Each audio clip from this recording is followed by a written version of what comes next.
Halo teman-teman, nama saya Riko. Di channel ini kita akan membahas mengenai makroekonomi secara general dan dampaknya ke dunia investasi, terutama di dunia kripto. Nah, di weekend kemarin ini kan walaupun memang berdarah gitu ya, tapi saya rasa banyak teman-teman juga yang profit gitu, karena kan saya ada info di Telegram channel gitu ya, mengenai potensi DAM ini seperti apa dan juga momennya cukup tepat ya. Jadi kalau teman-teman yang sempat nge-short, harusnya ya lumayan profit lah. Tapi untuk teman-teman yang hodl atau memang nggak mau nge-short atau nggak ngerti, ya it's okay. Ini cuman bagian dari fasenya. Banyak orang bilang ini lagi fase akumulasi gitu ya. Jadi wajar kalau akumulasi nggak mungkin institusi ataupun whales gitu mau beli di harga yang mahal. Pasti di harga yang murah. Nah, tinggal kita aja bagaimana cara kita untuk mengikuti alurnya whales atau institusi seperti ini. Sebenarnya kalau dibilang fase akumulasi berarti seharusnya kita juga mengikuti mengakumulasi, begitu ya. Tapi kan yang jadi permasalahannya itu kebanyakan kita nggak tahu nih. Kalau misalnya kita beli hari ini, besok turun lagi. Atau bahkan sejam lagi turun lagi. Wah, didam lagi. Waduh, gimana dong? Dana udah habis. Makanya saya selalu bilang cicil itu udah cara yang terbaik lah. Nah, kalau kita lihat ya dari kemarin malam itu yang sempat damnya cukup lumayan itu sepertinya memang seperti yang saya sampaikan tadi support 31.000 ini cukup kuat gitu ya. Kalau nggak ada FAD harusnya itu mungkin mantul gitu. Tapi saya sendiri nggak ambil posisi, terutama untuk nge-short menurut saya lebih berbahaya sekarang. Kalau kemarin itu momennya tepat. Kalau sekarang menurut saya kurang tepat. Untuk ngelong masih melihat kondisinya.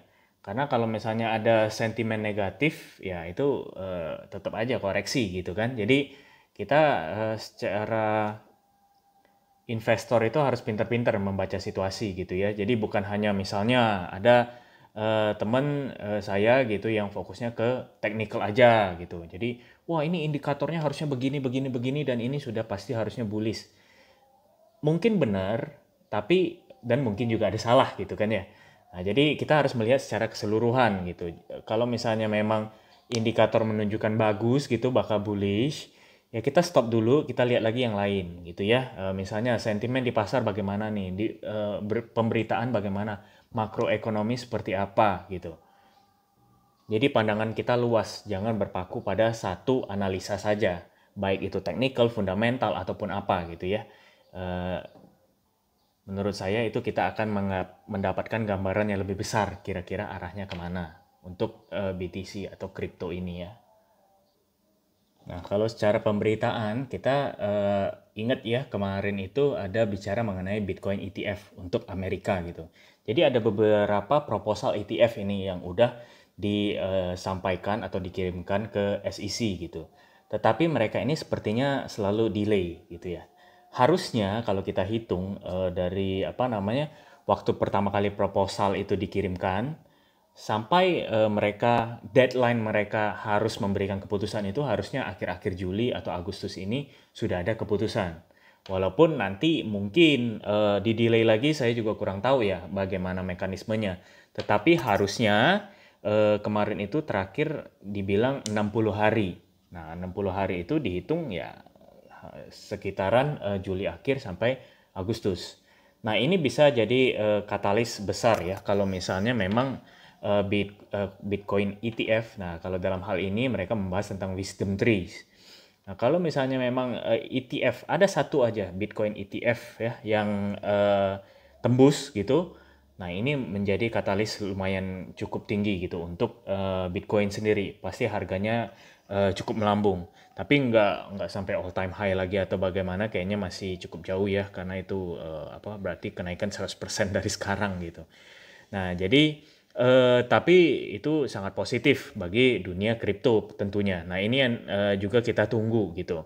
Dan juga kalau kita lihat ya, yang sering dibahas itu mengenai Bitcoin ETF.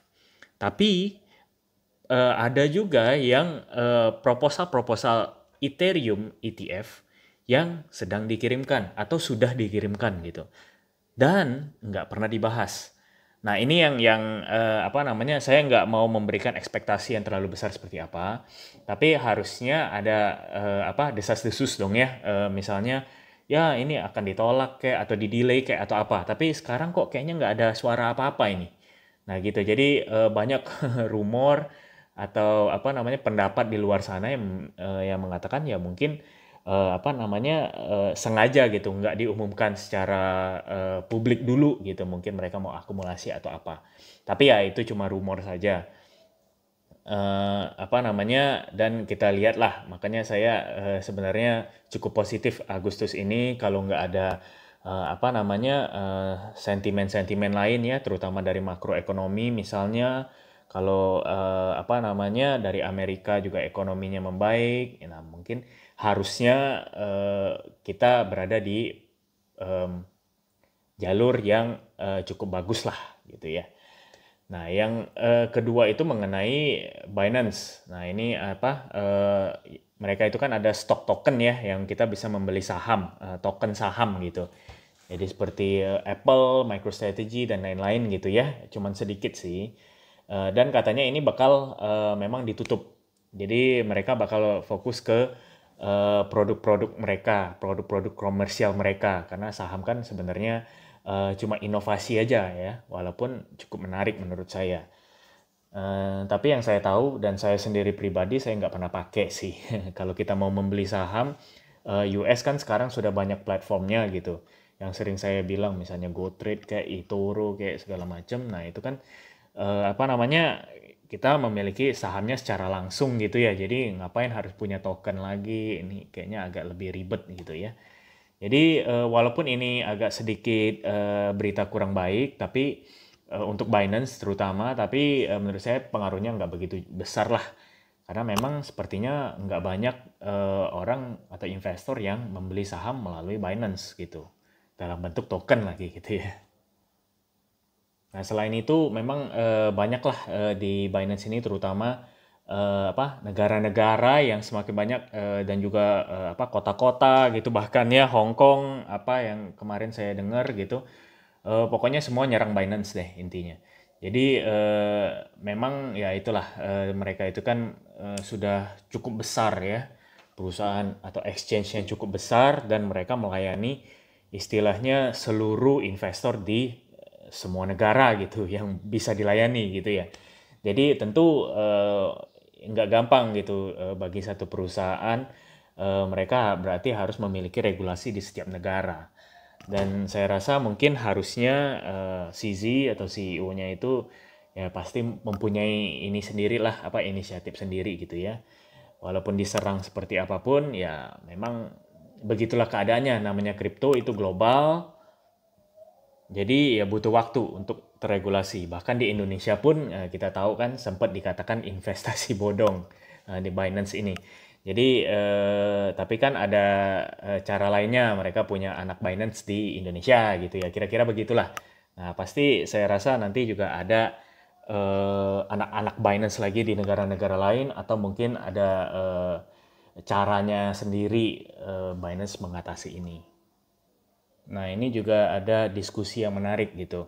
Jadi di komunitas kripto sendiri itu sepertinya terbagi. Ada yang berpendapat memang Bitcoin ini sebagai inflation hedge gitu ya. Jadi memang penghadang inflasi atau pelindung nilai gitu ya. Nah, kalau ada satu komunitas lagi yang menganggap ya bukan gitu. Jadi apa namanya, Bitcoin ini mungkin sebagai payment atau bagaimana gitu ya. Nah, ini memang perdebatan lah di antara komunitas kripto sendiri.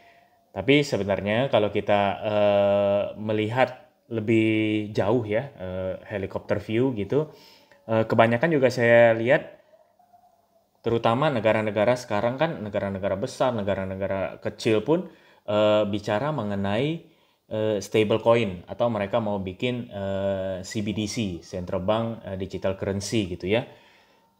Dan kemungkinan besar memakai teknologi blockchain gitu. Jadi sepertinya dianggap bahwa memang nggak bisa dipungkiri dan nggak bisa diperdebatkan bahwa teknologinya sendiri itu bagus gitu. Teknologi blockchain ini di balik Bitcoin dan kripto secara general ini bagus.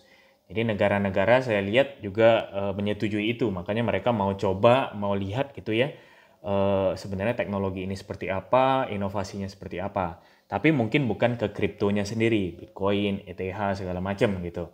Jadi apa namanya, teman-teman yang mungkin sering mendengar juga gitu ya, kalau ada berita wah tentang stablecoin, tentang blockchain atau apa, itu belum tentu dalam tanda kutip berita bagus bagi kripto menurut saya gitu ya.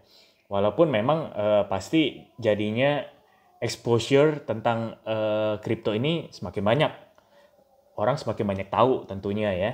Tapi belum tentu menjadi katalis positif karena memang teknologinya aja yang dipakai gitu. Jadi bukan kriptonya. Nah, kecuali kalau kayak kemarin El Salvador gitu ya bilang, "Wah, oke, mau jadiin legal tender gitu. Bitcoinnya." Nah, oh ya, oke, itu memang katalis positif sekali. Makanya sampai 40.000 kan waktu itu ya kalau nggak salah harganya. Nah, jadi sekarang pun katanya El Salvador itu mau lagi melihat gitu ya riset mengenai stablecoin sendiri. Nah, bayangin. Nah, jadi kan kita bertanya-tanya sebenarnya ya, maksudnya seperti apa gitu. Nah, mungkin yang pendapat saya ini pribadi gitu, mungkin mereka melihat gitu bahwa sebenarnya ke perdebatan tadi ya kita kembali ya, Bitcoin ini memang bukan seperti untuk payment gitu, karena harganya fluktuatif sekali. Jadi sekarang kita anggap itu 31.000, besok bisa jadi 32.000. Nah, kalau kita sebagai penjual, nanti kita bisa untung, kita bisa rugi. Pembeli pun sama seperti itu ya. Jadi akan terjadi ketidakseimbangan gitu dalam transaksi. Karena nantinya ya orang malahan mau ya pastinya seperti apa gitu kan. Makanya stablecoin seperti misalnya contoh USDT dan lain-lain itu, USDC ya, itu dibutuhkan di di crypto market misalnya. Ya karena mereka menjadi istilahnya dalam tanda kutip patokan gitu. Walaupun sebenarnya orang kripto itu patokannya tetap anak-anak kripto ya gitu ya, patokannya tetap BTC sebenarnya gitu loh. Tapi nggak bisa dipungkiri kita sekarang pun hidup pakai fiat gitu. Jadi ya itulah masih masih kita ini masih dalam istilahnya transisi ya. Jadi mungkin El Salvador ini pun merasa seperti itu. Gitu. Mereka juga perlu kayaknya ada stable coin sendiri yang tidak terpengaruh oleh apapun gitu ya. Jadi memang nilainya stabil. Jadi di Bitcoinnya dipakai apa? Ya menurut saya ya seperti yang kayak tadi kita bahas, mungkin memang inflation hedge gitu ya. Terlepas dari perdebatan seperti apa gitu ya. Jadi memang Bitcoin ini seperti emas gitu aja. Kita nggak mau bertransaksi pakai emas dong. Sekarang misalnya kita mau beli seekor ayam gitu, kita mau bayar pakai emas, ya gimana? Hitungnya siapa gitu kan?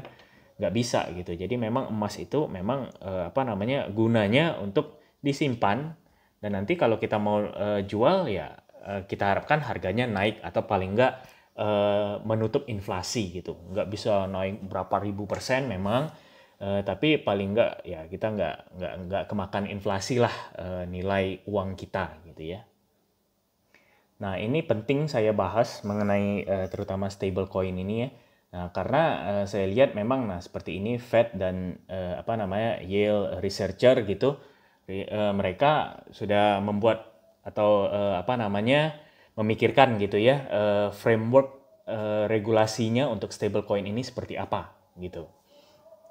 Jadi memang kedepannya saya rasa setiap negara nanti pasti ada punya stablecoin sendiri. Nah dampaknya seperti apa kedepannya ya kita masih nggak tahu ya karena sepertinya agak cukup jauh. Bahkan China pun sekarang masih dalam tahap trial ya kalau menurut saya. Jadi belum 100% semua pakai dan juga terlebih lagi kita belum tahu dampak ekonominya itu seperti apa gitu. Kita bisa lihat ya nanti setelah data ekonomi keluar gitu kan. Jadi kita bisa juga korelasikan gitu datanya. Misalnya karena stablecoin ini ekonomi naik dan juga alasannya seperti apa. Nah, itu kan kita bisa bahas kalau ada data. Kalau sekarang kan belum. Nah, jadi apa namanya, itu yang saya ingin luruskan sih. Jadi teman-teman kalau misalnya mendapatkan berita, mendapatkan apa namanya update-update gitu ya mengenai blockchain atau stablecoin atau CBDC segala macam itu ya, itu belum tentu bagus untuk dunia kripto. Jadi apa namanya, jangan optimis dulu. Sorry to say, soalnya bisa jadi ya memang cuma teknologinya yang dipakai. Malahan nanti kripto yang sudah ada sekarang di market itu terdampak jelek gitu kalau mereka sudah memiliki stablecoin sendiri atau kripto lain sendiri gitu ya. Bayangin sebuah negara memiliki kriptonya sendiri, ya mereka pasti mau mempromosikan itu dong. Dan yang kompetitor-kompetitor lainnya kira-kira gimana? Ya pasti mau dilibas kan.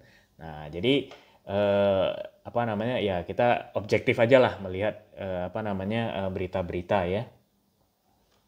Walaupun exposure-nya itu ya pastinya bagus lah sementara gitu. Mungkin untuk sementara itu dulu ya. Dan yang seperti saya sampaikan tadi, untuk hari ini khususnya kalau saya pribadi posisi saya nggak nge-short gitu. Saya udah close short saya semua kemarin di sekitar 31400-an. Terus juga saya sudah mulai angsur di sama harganya di 31400-an. Jadi kemarin malam lah mungkin sekitar jam 12 atau apa gitu ya. Apa yang saya ansur? Saya ansur BTC, ETH, BNB gitu. Jadi yang gampang aja, ETH ya seperti yang pernah saya bahas, nanti ada apa London Hard Fork itu yang katanya upgrade-nya itu sekitaran 4 Agustus. Harusnya apa namanya katalis positif ya. Nah, BNB ini sudah burn segala macam. Tapi apa namanya saya pribadi untuk BNB sekarang itu saya pakai kebanyakan untuk fee di futures. Nah, teman-teman juga udah tahu ya. Kalau misalnya kita pakai BNB, kita main futures atau spot di Binance itu kan kita mendapatkan apa namanya diskon gitu. Nah, jadi ya mau nggak mau saya stok untuk BNB ini. Belum lagi kalau misalnya kita pakai Trust Wallet segala macam, mau nge-swap atau apa kan pakai BNB semua kalau di PancakeSwap. Jadi ya tetap harus ada stok gitu. Jadi kalau lagi murah menurut saya gitu ya saya beli gitu. Tapi ya seperti biasa, angsur aja, nggak ada yang apa pasti di dunia kripto ya. Sekarang bisa naik, 1 jam lagi bisa turun gitu.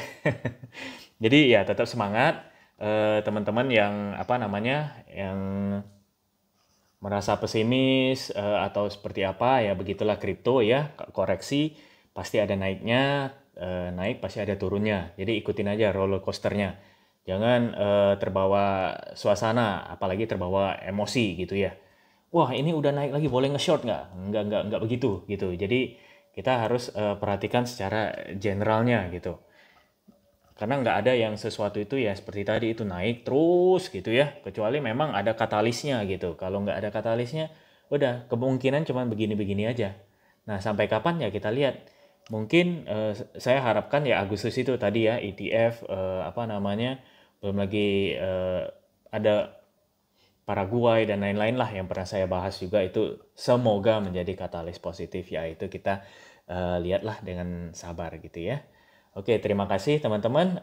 Semoga konten ini teman-teman suka ya dan juga tentunya bermanfaat dan teman-teman jadi lebih tahu lah kira-kira arahnya atau terutama untuk hari ini itu kita ya strateginya seperti apa, apakah memang ya udahlah nanti dulu wait and see atau seperti apa gitu. Dan juga jangan lupa untuk like ya dan subscribe tentunya di channel kita. Dan jangan lupa juga untuk share ke teman-teman yang lain supaya mendapatkan manfaatnya. Terima kasih.